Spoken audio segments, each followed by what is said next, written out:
Chapter 14. Temptation and Terror. Methuselah's time. Location, Seti of Nod, Adama, first dimension.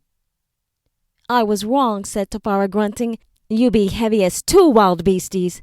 No arguments here, said Methuselah, also bending under the strain of carrying their larger kin. Do not use so much eldenrod next time, Tafara. I do apologize for the trouble, said Tubal-Cain. Not much further. Once we get to the Seti, I will get someone to help. He stopped when he saw his brother running towards them. Jabal panted as he ran down the path from El Tava. What have we here? He asked, almost crashing into Tafara before he stopped himself just in time. Tafara glared. You can have your brother back now, she said, dropping Tubal-Cain into a heap at Jabal's feet. Methuselah couldn't help but release Tubal-Cain as well, once Tafara dropped her side. Tubal-Cain, being carried by a woman, exclaimed Jabal. I can't wait to tell Father Lamech. Don't bother, said a rich baritone voice from behind. I would be more than happy to take this heavy load off your hands. The Benai Elohim, Captain Samjaza, sat high on a white forerunner of the Watchers. Yes, Captain Samjaza, that would be most appreciated, said Tubal-Cain, trying to pull himself up. And I will be happy to take the other beautiful guest for a ride, said Azazel, slowing his forerunner to a halt behind Captain Samjaza. He, too, was adorned in his best wear. That will be He stepped between Tafara and the other Benai Elohim. We prefer to walk, said Methuselah. Yeah, we prefer to walk, said Tafara casually, as she snatched a double blade from her pack and held it steady. We don't ride forerunners with the likes of you. Beautiful and feisty, too, laughed Azazel. I am intrigued. Why, you rebellious. Anami whipped his weapon out and almost sliced into Azazel, but Delmar blocked Anami's blade with his own sword. Did you see the way he was ogling her, said Anami. He ought to be ashamed of himself. Steady now, said Delmar calmly. She is in no danger right now. We don't want to engage if we don't have to. Remember, he can't see us anymore. His senses have been dulled by his corruption. Oh, right, said Anami. He took a deep breath and put his blade back into its sheath. Besides, aren't you supposed to be guarding Methuselah? Delmar added. Well, Methuselah is guarding Tafara and I'm guarding Methuselah, so it just makes sense that I would be involved. Uh-huh, said Delmar. What? Asked Anami. Nothing for now, said Delmar. Just remember to keep your emotions in check.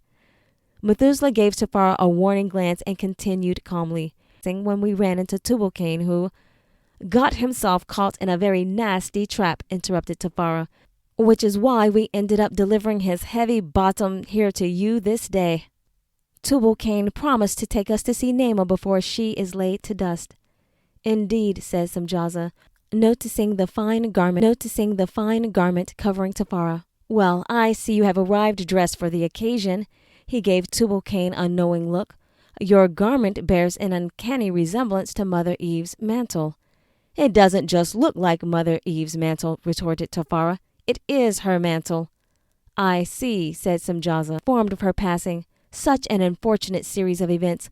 I do offer my deepest sympathies. Do you really now, you watcher? Said Tafara, her voice cut into Samjaza like her best blade. Our Nema has died birthing your childling. Mother Eve is dead and all you care about are clothes? Methuselah walked along silently. Methuselah walked along silently, refusing to participate in the spat. He continued on the path to El Tava, observing. His gut was on fire. The voice burned within him. Methuselah could see the stone table covered in flowers and gifts at the bottom of El Tava. Many tribesmen and even some of the elders were already taking their seats in the arena carved into the hillside. Banners from each generation waved in the breeze. The drums beckoned all kinsmen to come. The rhythm to congregate could be heard for many spans. It would not stop beating until all arrived, and in the middle of all the activity lay Nema. Tafara gasped and almost broke into a run down the paved steps toward her beautiful cousin, her only friend. Tafara recalled the day she heard Nema's cries from Samjaza's tent. If only I had done more, she mumbled to herself. This never would have happened. Bitterness rose up inside her like bile. She stopped back, Captain Simjaza sat high and pretty on his white forerunner. Someone should make you pay, she spat out. Tafara spun around. In an instant she had her bow and arrow drawn and ready to aim at Simjaza. I should have done this when I had the chance. Be calm, said Anami, waving a hand around the girl. Her words of revenge drew Fallen to her like bees to honey. Now several lessers swirled around her, cackling. Methuselah ran after her and grabbed her arm. Tafara, we are not here to settle accounts. Only the Ancient One can do that. We have come to honor Nema. More bloodshed will not do that, nor will it bring her. Anami sang a tune.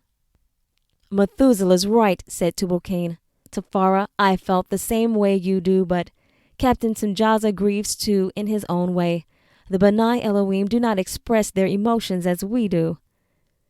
How can you sing at a time like this? Asked Delmar. It's time to rally the troops, don't you think? Sometimes a song is all that is needed, Anami answered. And I have rallied the troops, he said, pointing to his forehead, using this. Tafara sighed and settled down. The lessers dissipated as Tafara let go of her rein, emerged from the wooded area surrounding El Tava, and saluted Captain Anami. Tafara didn't speak. Delmar shook his head and grinned. Nice work. It still amazes me that none of the watchers can see us anymore. Tears streamed down Tafara's cheeks. The reality of Nema's death hit her as she gazed at the lifeless body on the stone table. Why, she looks just like a sleeping beauty. She does indeed, said Simjaza in a much gentler tone. Tubal-Cain's words are true. Tafara glared at him again. Perhaps it would be best if I leave you with Tubal-Cain to remember Nema, said Simjaza as he dismounted. Methuselah, I would be privileged to escort you to the seats of honor with the elders, as you are the only representative here from your clan's council. Methuselah hesitated. The fiery sensation was back again. It yearned within him, filling his entire being with heat. At last the voice spoke. Methuselah, find the childling. I would appreciate that, Captain Simjaza, Methuselah added quickly, but first I would like to refresh myself before the rite begins. Of course, said Simjaza. He lifted a hand and immediately a Sabasi walked towards them. She will take care of your needs. Medici Yabasheth. Methuselah was startled at nothing. And you, see to this, commanded Simjaza, tossing the reins of his forerunner towards Medici Yabasheth. Of course, my lord, said Medici Yabasheth, bowing obediently. Once Simjaza was a distance away, her demeanor completely changed. Come, she whispered. She pulled Methuselah towards a hidden trail near the steps to El Tava. I will show you what you seek. Follow me. Delmar, stay with Tafara, said Anami, as he trailed close behind Methuselah. Alert me at the first sign of trouble. He paused. I leave you in charge. Take action as you see fit. I trust you. Delmar nodded, blending into one of the stone pillars inside the tent on the circular platform, just in case. Tafara, said Tubal-Cain, entering the tent where Nema's body lay. He leaned on a nearby pillar. A moment ago you said you wished there was something you could do. And? Asked Tafara. Will you now revive my guilt, seeing there is nothing to be done? But there is something you can do, said Tubal-Cain. Tafara eyed him warily. She was suspicious, but curious too. Speak, she said. Remember when I ran into your trap? I told you I was searching for elements that could... What of it? Tafara asked, tapping her foot. If you have something to say, say it. Well, you are wearing one of them, said Tubal-Cain softly, as he pointed to her beautiful garment. What? This? Asked Tafara, looking down at the elaborate robe. How can this do anything for Nema? Let me explain, said Tubal-Cain. Outside time. Location, incubator room, heaven's realm, 7th dimension. Enoch, notice what is happening on I-1704, said the beloved. Well, I see Tafara and Tubal-Cain talking, he replied. I wish Tafara had stayed with Methuselah. She is strong, but too impetuous. What else do you notice, young one? Asked the one mind. Look closely. The beloved enlarged I-1704, giving Enoch a better view. Enoch squinted. For truth, I see light, he exclaimed. There is light, Enoch squinted. For truth, I see light, he exclaimed. There is light inside Tafara.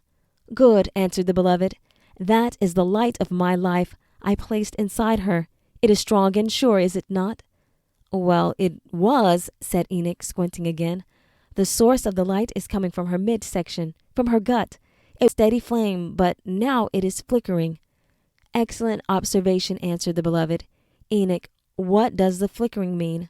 I am not sure, my lord, said Enoch. Learn, said the beloved. With the snap of his fingers, Tafara's voice flooded the incubator. Methuselah, Seti of Nod, Adama, first dimension.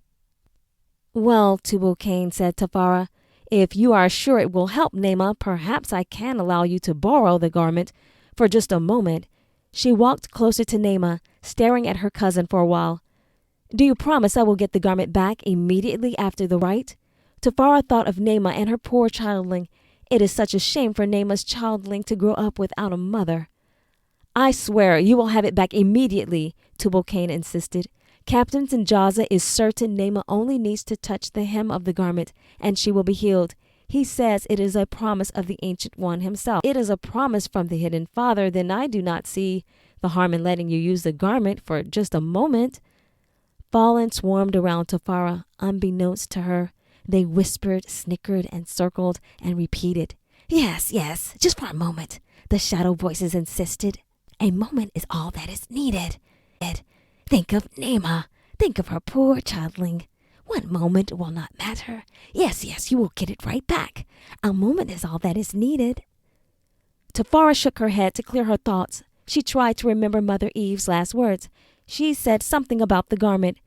Right, Mother Eve said it was powerful. What else did she say? Tafara asked Tubal-Cain, can we not wait until Methuselah returns? As an elder, he should approve it too. I'm afraid if we wait, said Tubal-Cain, we will be too late to save her. Captain Sinjaza said this healing power of the Ancient Father is only accessible on this certain eve at Moon's Peak, once every sun cycle. This eve is our only chance until this time next sun cycle. Tubal-Cain walked to where Tafara stood, gazing at Nema. He put a hand on her shoulder. You have just a few more moments to decide. Methuselah followed Medici Yabasheth down the path, covering their tracks as he went, just like the wise woman requested. Why the secrecy, whispered Methuselah, almost running to stay in step with her.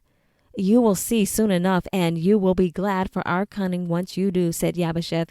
We are almost there. A few of Sinjaza's men are patrolling the area. See that you keep your wits about you. The Medici stopped, held her finger to her lips, and spoke softly. We must be quiet like the wee mice from here on out. She handed him a small pouch. Here, take these alru leaves and rub them along beyond this ridge. Methuselah nodded and did as he was told, knowing the pungent scent would mask his own. He handed the leaves back to Medici Yabasheth and whispered, How did you know I sought the childling? I had a dream last sunsleep. It was from the Ancient One, for truth. In my dream, Mother Zillah was laughing with Nema on Mount Hermon. They were, and I was there with them. I don't know why, but I was. Mother Zillah was as happy as can be, and Nema was asking for her little one. I was glad for it, and was sent forth to fetch her childling. In the dream, I ran as fast as I could back to the Seti of Nod. But when I got there, she trailed off. Yabasheth dropped down to her hands and knees and motioned for Methuselah to do the same. Together they crawled the rest of the way. She stopped abruptly and held her palm up. But when I got there, said Yabasheth, her voice shook and was barely audible. Everything was destroyed. The people were like this. She pulled back a couple of low branches so Methuselah could peer into the opening. Methuselah leaned forward and gazed into the ravine. He jerked backwards, covering his mouth and nose. By the Ancient, he said, almost too loudly, grew wide. He drew a sharp breath and peeked again. Piles and piles of bones were scattered all down the sides of the ravine. Huge piles of refuse were everywhere. Half-dead animals were lying about, moaning in agony, drenched in their own blood. He heard a young voice bellow, More, please, he said. I am still so hungry. The wretched watchers are back, mouthed Medici Yabasheth, as the voices came closer. Do not make a sound. Methuselah looked towards the direction of the sound. Around a cropping of trees, out walked a monstrously huge man with childlike features. The resemblance was unmistakable. He looked just like Nema. Now, young one, you have already eaten so much, and you have not even finished what is here before you. You know Captain Sanjaza says you must learn to eat like a Benai Elohim. Won't you wait so I can drain the blood and cook the meat for you? Said the watcher. Like the blood, it tastes better that way, said the boyish voice. Then at least allow me to kill it and store the flesh, replied the Benai Elohim.